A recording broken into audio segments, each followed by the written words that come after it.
lleva apenas 3 días en el cargo. José Bayardi asumió el lunes como nuevo ministro de Defensa en medio de un terremoto político que llevó a la remoción de la cúpula anterior de esa cartera y a la caída de 6 generales del ejército, uno de ellos nada menos el comandante en jefe, que solo llevaba 12 días en el puesto porque el mes pasado había sido destituido el jefe anterior. Bayardi toma un fierro caliente y debe adoptar varias decisiones importantes con el telón de fondo de las revelaciones surgidas en un tribunal de honor del ejército que juzgó las conductas de los militares José Gabazo, Jorge Silveira y Luis Maurente. Vamos a conversar con él a partir de este momento. Estamos con el ministro José Bayardi. Doctor Bayardi, buen día, gracias por acompañarnos. Buenos días, Milena. El nuevo comandante del ejército, general Claudio Feola, se estrenó este lunes y lo hizo con un paso en falso en las declaraciones que formuló a la prensa. Pareció decir que no reconocía las desapariciones de presos políticos ocurridas durante la dictadura. Usted ya explicó que al rato lo llamó por teléfono, le pidió una retractación. Mi pregunta es, ¿cómo quedó el vínculo con él? A ver, yo quiero hacer una aclaración. Yo no le estuve pidiendo que se retractara.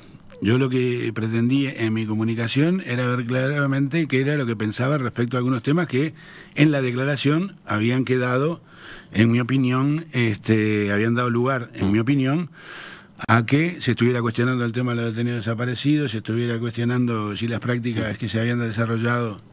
Y en ese sentido fueron 3 preguntas que yo le hice, le puse en nota mi sorpresa frente a lo que había trascendido y le planteé si él pensaba que había o no había desaparecidos y me dijo, no, yo creo que hay desaparecidos, ¿cómo no va a haber desaparecidos? ¿Cómo no? Le digo, sí, porque es lo que ha dicho el ejército desde el año 2005. En segundo lugar, le digo, yo tenía entendido que las prácticas que se desarrollaron durante la dictadura, que significaron violaciones a los derechos humanos, ¿usted las rechazaba? Sí, las rechazo totalmente. Muy bien. En tercer lugar, por lo que me dijo el presidente, que era efectivamente el único diálogo que yo había tenido en relación al comandante con el presidente, porque asumimos los 2 el mismo día con pocas horas, es que acaba de haber colaboración para seguir avanzando en el tema de la verdad relacionada a los detenidos desaparecidos. Sí, yo se lo conversé con el presidente. Muy bien. Si esto fue lo que usted piensa, dígalo, porque lo que quedó expresado no tiene absolutamente nada que ver con esto que usted me está reafirmando. O sea, yo no le rectifiqué, le dije que expresara lo que él me estaba reafirmando. ¿Y estuvo en juego la posibilidad de removerlo esa misma tarde? Bueno, usted sabe que la remoción no depende solo del ministro, ¿no? Depende del mando superior, del presidente y del ministro. Las preguntas iban dirigidas a saber qué pensaba con respecto a esto. Cualquier respuesta equivocada con respecto a esto que me diera, obviamente planteaba una situación en la que podía estar en cuestión. Increíble era ese escenario, ¿no? De un comandante jefe que durara unas horas en el cargo nada más, teniendo en cuenta todo lo que venía de la previa, ¿no? Exactamente, hubiera sido un problema grande, pero a ver, yo no puedo rectificar a alguien que tiene, yo tengo 63, él tiene 50 y pico, no estoy rectificando a alguien, lo que quería ver cuál era el contenido, que me parecía que él lo había, a mí, yo cuando escuché, pensé que estaba haciendo declaraciones sobre los temas del expediente, ¿está bien? Y que creo que, bueno, en ese contexto equivocó, en mi opinión, la referencia a dónde iba dirigida. ¿No daba para una sanción tampoco? No, yo creo que si uno lo termina como lo considera un error, que fue lo que yo consideré a punto de partida la respuesta que me dio, no daba para que hubiera sanciones, ¿no? ¿Quedó conforme con el texto del comunicado? Se lo pregunto porque tiene algunas ambigüedades, ¿no? Bueno, quedé conforme con las aseveraciones que están en los puntos que el comunicado expresó, diríamos, ¿no? Porque creo que había un punto bien importante que era terminar reconociendo el tema de los desaparecidos, era terminar reconociendo el tema de que las prácticas son rechazables, el tema de la colaboración con el Poder Judicial. Digo, porque el punto 2 es bastante ambiguo, ¿no? Se rechazan las acciones que constituyeron hechos aberrantes y repudiables que, apartándose del marco constitucional y legal, comprometieron el nombre de la institución. Si estamos hablando de las violaciones a los derechos humanos durante la dictadura, y digo sí, porque no está dicho, está claro. No comprometieron solo el nombre de la institución, digamos, fueron algo bastante más severo que eso, ¿no? De ahí mi pregunta es si usted quedó conforme con el texto. A ver, no es el texto que yo hubiera escrito, diríamos, ¿no?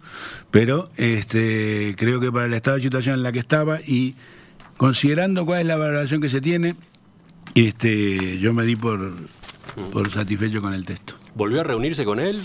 No, nos estamos reuniendo en estos días con los 4 comandantes, con los 4 generales de 4 estrellas, con el jefe de cada una de las fuerzas y con el jefe del ESMADE, en la que con el subsecretario hemos visto la necesidad de fijar las reglas de relacionamiento que vamos a tener en esta etapa y que quede con claridad también planteado algunas cosas.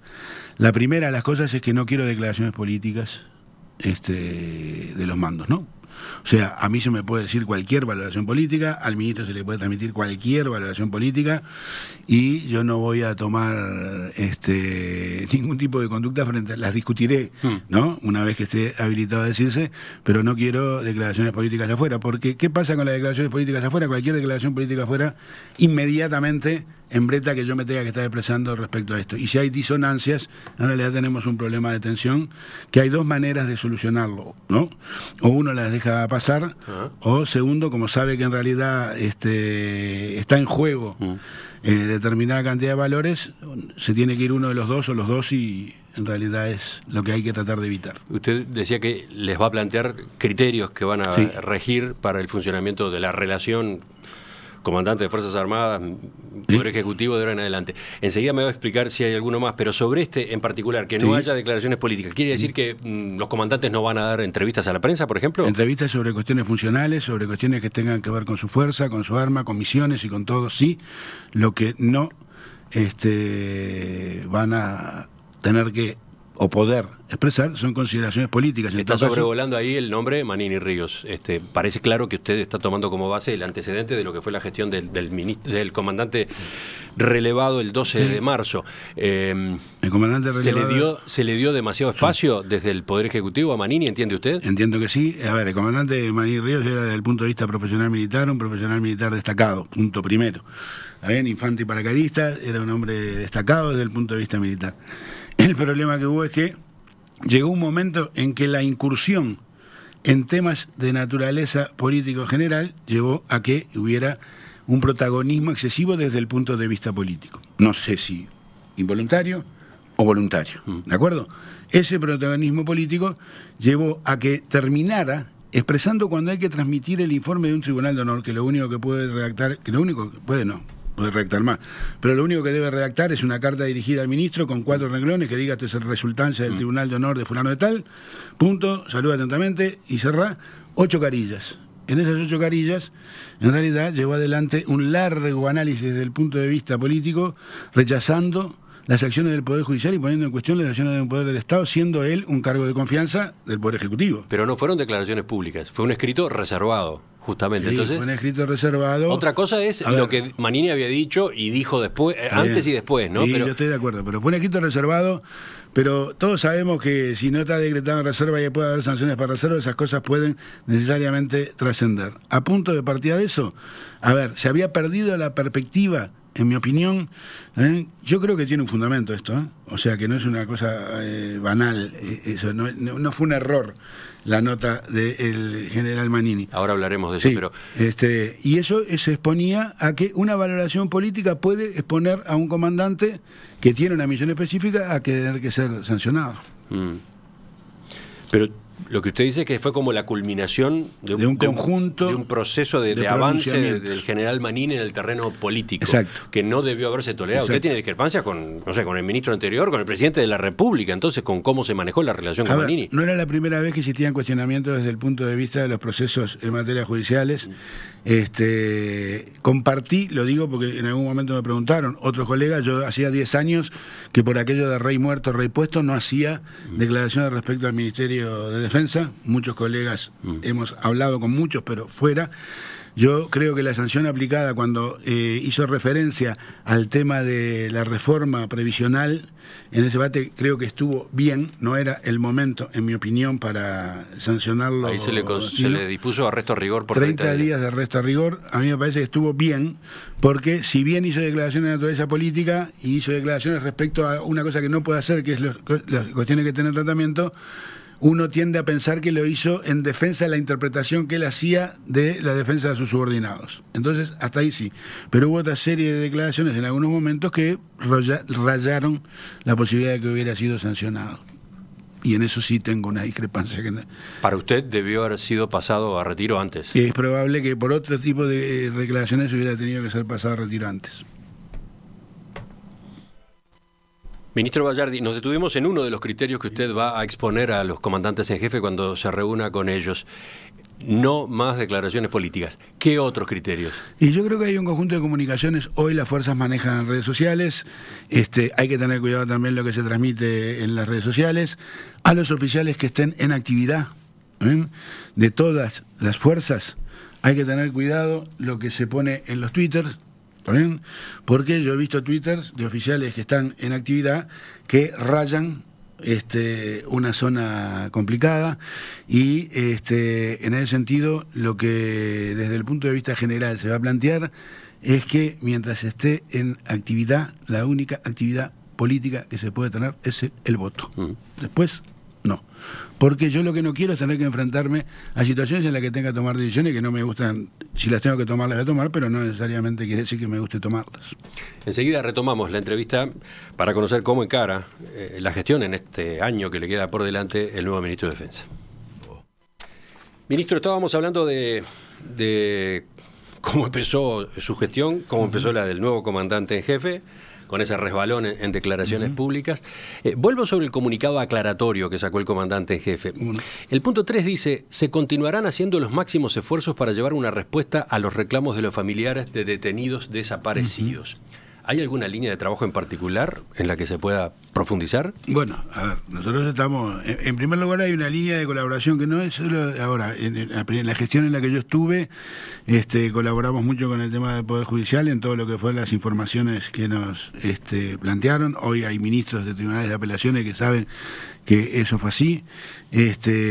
Yo creo que hay que, en mi opinión, todavía falta hacer un esfuerzo por sistematizar más y despejar todo lo que tenga que ver con información y ponerlo sobre la mesa. O sea, todo. ¿Sabe por qué le pregunto si hay alguna línea de trabajo en particular? Porque esto que dice el punto 3 del comunicado, lo han dicho todos los comandantes en jefe. Desde que, bueno, por ejemplo, desde que el gobierno está a cargo del Frente Amplio. Otros no. Ahí está. Y el grupo de madres y familiares de detenidos desaparecidos está muy desconforme. Denuncia falta de voluntad política en el avance de las investigaciones. De hecho, este grupo se retiró el año pasado de el Grupo por Verdad y Justicia que creó el presidente Vázquez en el año 2015. Entonces... A ver, yo voy a hablar de lo que tiene que ver con el ministerio, ¿no? Es efectivamente cierto que todos hicieron esa declaración. No todos los comandantes profundizaron en esa declaración. Yo no voy a hablar de cuáles creo que sí y cuáles creo que no.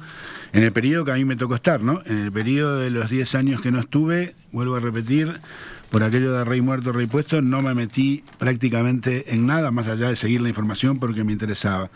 Creo que hay que seguir haciendo los esfuerzos por todo lo que pueda ser incorporado como información, no importa lo banal que uno pueda pensarlo, terminar de sistematizarlo. O sea, no quiero que quede nada sin informarse desde el punto de vista documental o desde el punto de vista de lo que pueda ser trascendente desde el punto de vista de la información, sin darse.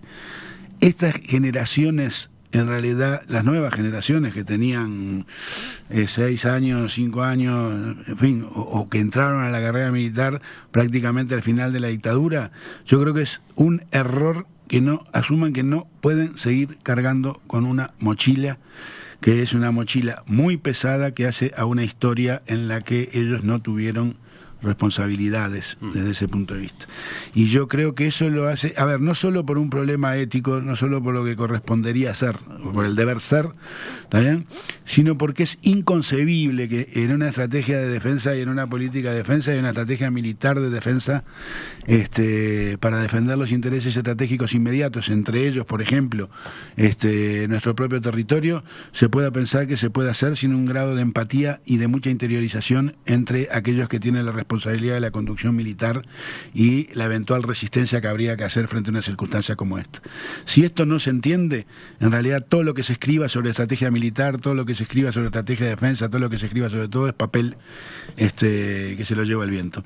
Entonces yo creo que hay que entender que ese nivel de empatía necesaria que hay que tener implica superar el momento histórico en el que no solo se afectó el honor, a ver, no solo el honor de la Fuerza Armada, ¿no?, en que los mandos de la época, de la respectiva época, tuvieron la primera línea de responsabilidad sobre todo lo que pasó en materia de derechos humanos y de violaciones de los derechos humanos en el Uruguay.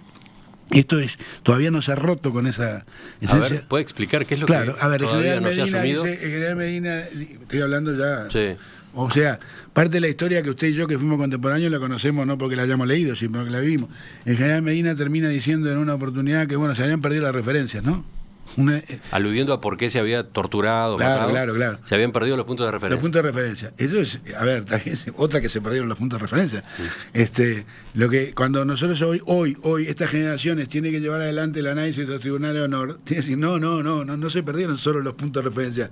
Se afectó el honor de las Fuerzas Armadas porque sus mandos no estuvieron a la altura, ¿también?, de haber parado o sancionado a lo que... En ese contexto en que los mandos tuvieron esta responsabilidad, este señor fulano de tal, cualquiera de los que haya sido acusado y procesado por violaciones a los derechos humanos, por cierto que también afectó el honor de las Fuerzas Armadas, ¿no?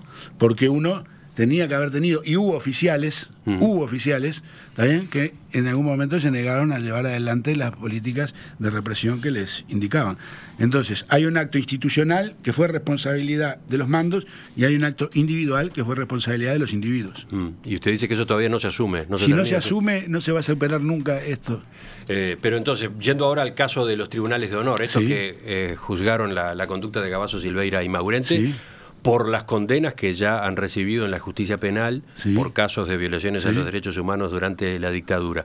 ¿Qué pasa allí? ¿Qué pasa con los pronunciamientos del Tribunal de Honor en cuanto a la concepción del honor militar? Claro, lo que pasa es que ahí que eso también yo quiero discutirlo e interesar. Hay una cosa que los tribunales se expresan por convicción, ¿no? O sea, que la norma dice que por convicción.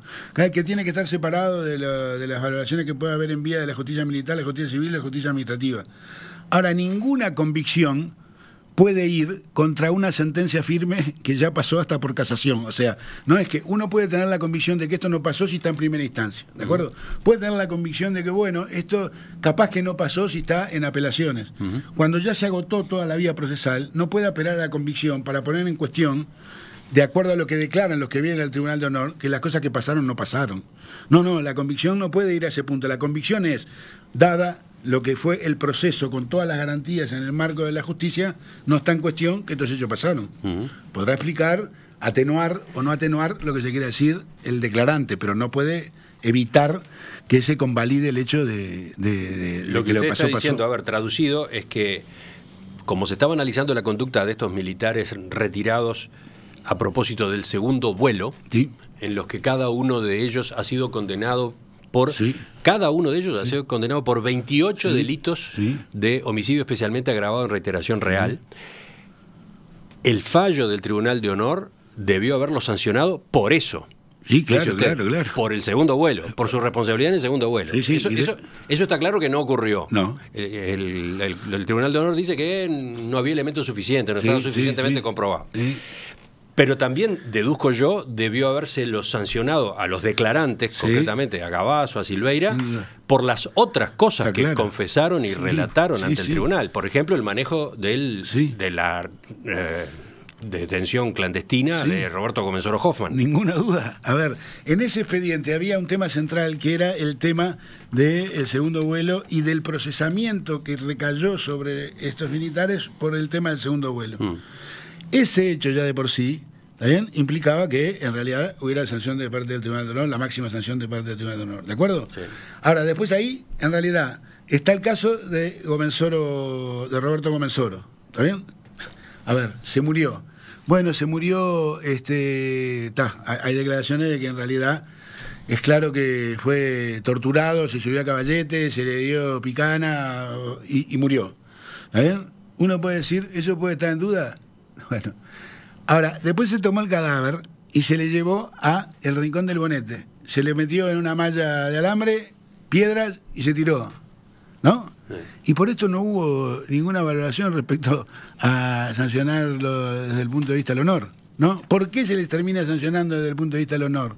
Porque sabiendo que no había sido el coronel Juan Carlos Gómez el que se le acusaba de la muerte de Comensoro por una causa de un testigo que había llevado, en realidad, sabiendo la verdad, no dijeron la verdad para liberar a un camarada, por lo cual no violaron el honor del ejército, sino que violaron el honor del cuerpo de oficiales es disparatado que se termine pensando de esta manera. Tampoco entiende el Tribunal de Honor que se afectó el honor de la institución tirándole una granada de gas lacrimógeno en la celda a otro preso político. Pereira, sí, a Silveira, el gordo Marcos, diríamos.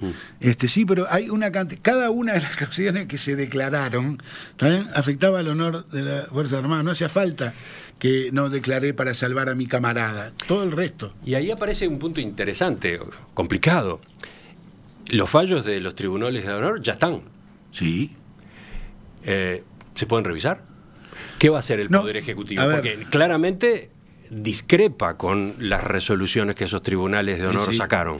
Sí. Y usted ahora está marcando los criterios ya de manera mucho más contundente y definitiva. Sí, pero ojo que ya quedaron esos fallos. Una reivindicación, porque como todavía no se ha dado curso al Tribunal de Honor para elevarlo, para mí me llegó en estos días, ¿está bien? Hay un Tribunal de Honor de una de las fuerzas, ¿está bien?, que ante el procesamiento de un militar, en realidad no entra a cuestionar el procesamiento, toma el procesamiento como un dato de la realidad, que está en sentencia firme, ya, de cosa juzgada, ¿está bien?, y le aplica la máxima pena contenida, el D2, diríamos, ¿no? Es casi la máxima, porque el D... A ver, déjeme pasar en limpio. Estaba la posibilidad de que hubiera otros tribunales de honor, justamente para considerar las conductas de otros oficiales, no solo estos que fueron objeto del análisis en el Tribunal de Honor número 1. Sí. Usted dice que hay otro en el que se está procediendo, o sea, ya se procedió de otra manera. Sí, hay otro que, en realidad, otro que me llega, bien, otro Tribunal de Honor que me llegó, es en otra fuerza. En la Armada. Permítame que no... tenemos dos variantes. Si le digo que no a esta, me tira la tercera, no voy a poder cambiar. Hay otro Tribunal de Honor en la que se toma la sentencia judicial firme, y a partir de la sentencia judicial firme no se discute y se aplica el marco del Tribunal.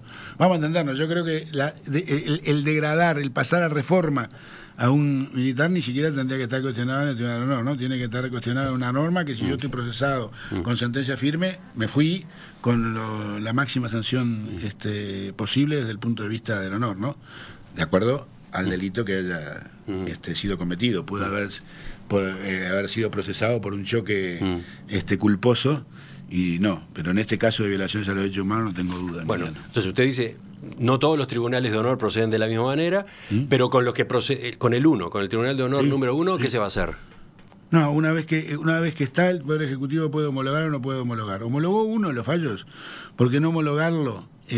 Ojo que homologa uno de los fallos y estuvo en discusión si se homologaba o no se homologaba. Sí, porque claro, es el fallo que sanciona...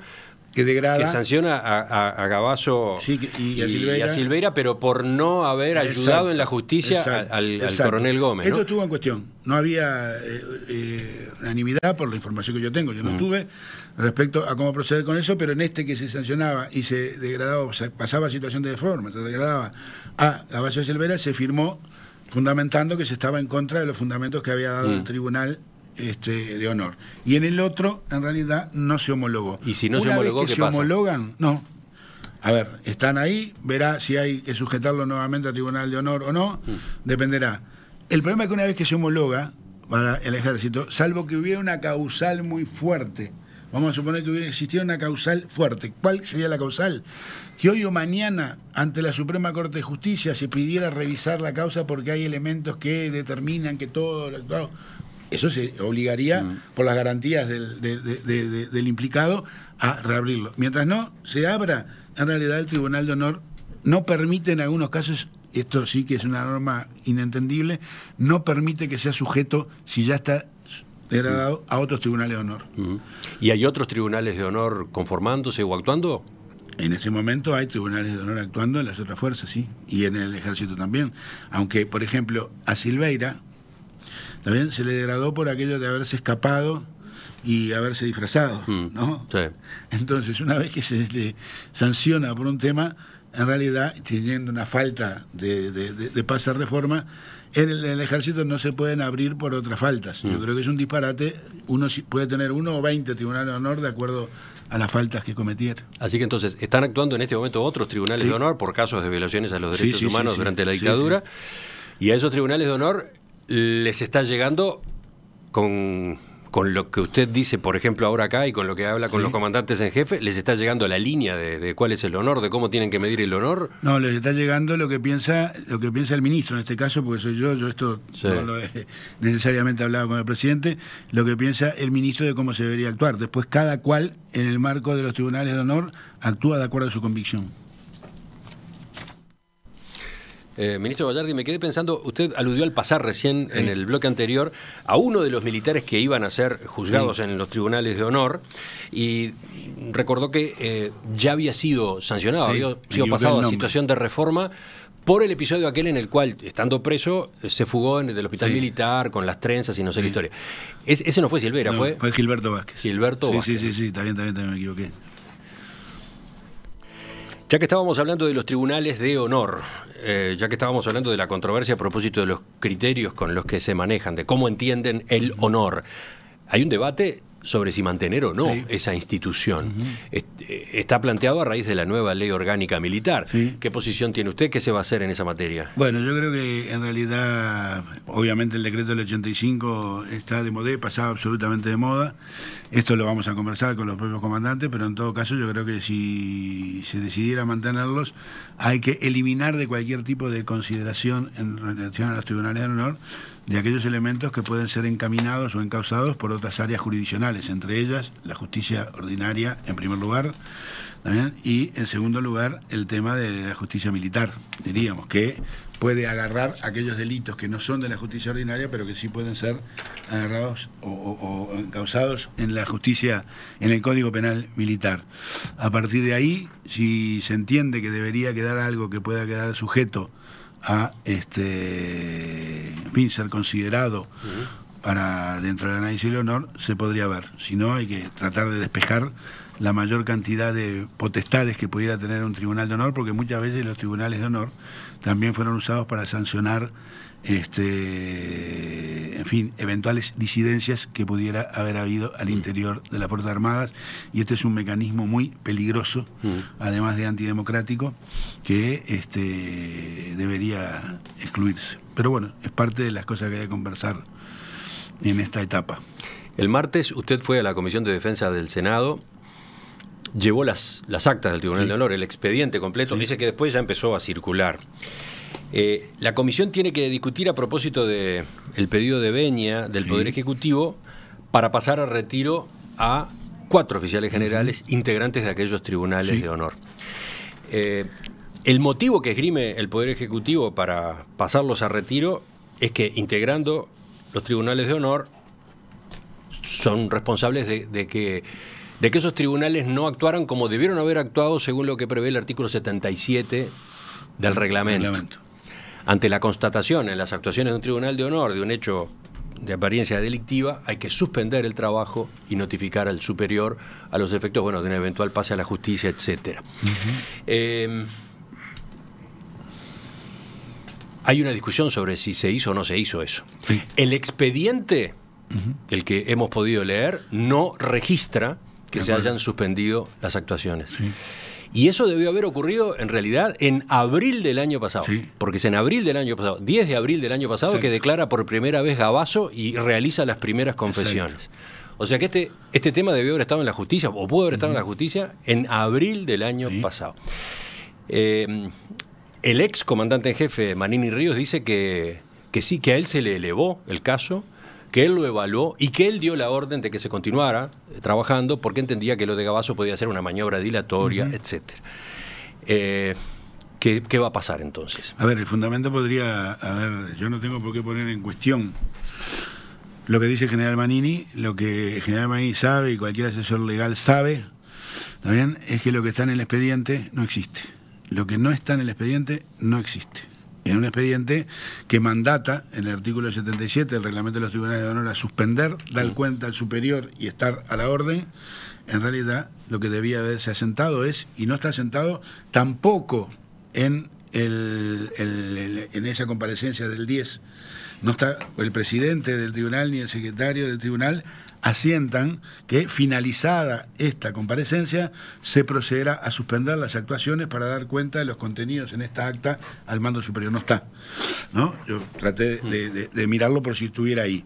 Por lo cual, en realidad no hay constancia de que la comunicación haya existido, no tengo por qué poner en cuestión que existió verbalmente, pero en el marco de este expediente lo que haya existido verbalmente no existe desde el punto de vista del expediente. Entonces, y por lo tanto, está clara la situación a los efectos del pase-retiro de estos a ver, está generales. clara la situación por respecto del fundamento del pase-retiro, lo que tiene que ver con el no cumplimiento de esta norma contenida del artículo 77. Después hay un debate a propósito de si esta es una decisión que debe tomar el Senado o le corresponde directamente al presidente de la República con el ministro de Defensa. A ver, y eso lo va a discutir la comisión, incluso está citando a constitucionalistas, porque además si la decisión la toma el Senado requiere una mayoría especial de 3/5, ¿no? Esto es por el 168, se invoca el 168 de la Constitución, el literal 14, de que es potestad destituir del Poder Ejecutivo. Pero hay una norma que determina cómo hacerlo. Ese debate, por lo visto, se va a llevar unos días. Pero mi planteo del caso viene para preguntarle si, teniendo en cuenta lo que usted acaba de decir, de que no está registrado que se haya procedido como debió haberse hecho, si entonces el comandante Manini, el ex comandante Manini, puede recibir una sanción, ahora que está retirado, por la forma como manejó este caso. Sí, podría recibirla. ¿Ustedes están considerando esa posibilidad? A usted me pregunta si yo lo sancionaría hoy. Sí. A ver, el Estado militar determina que por 4 años un oficial pasado a retiro puede ser sancionado y puede haber mérito para sancionarlo. Yo lo que he estado evaluando es lo siguiente: el general Manini, además, hoy es candidato, ¿no? Dentro de un partido político inscrito, quiere ser candidato, está en campaña de ser candidato. En realidad yo tengo que sopesar en el marco legal un derecho que yo tengo, que el Poder Ejecutivo tiene, el mando superior tiene para sancionar al general Manini, con un derecho que tiene el general Manini de ser candidato.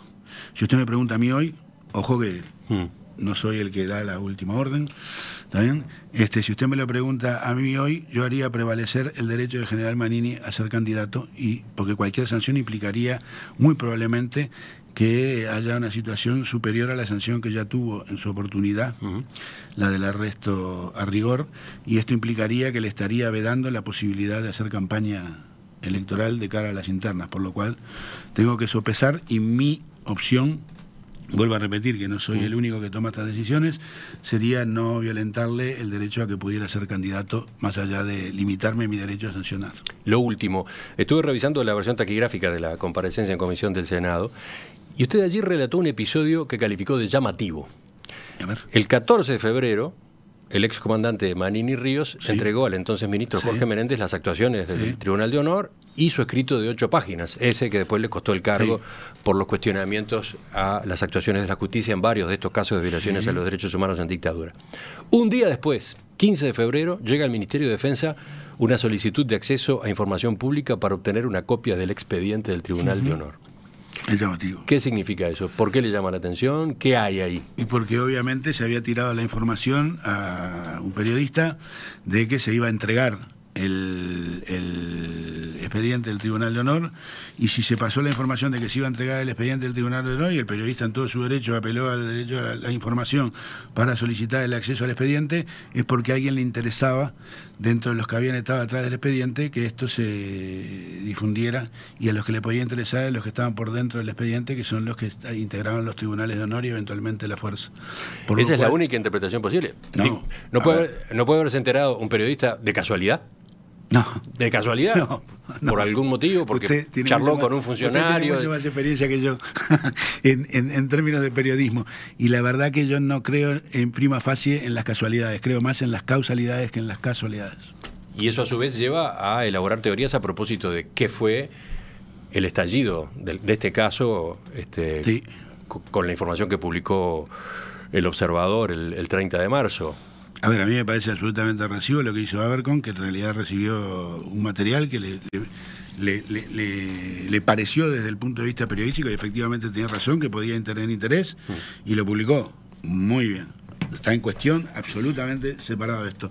Lo que no está en cuestión que alguien lo tiró ese expediente, o de adentro del Ejército o de adentro del Ministerio de Defensa.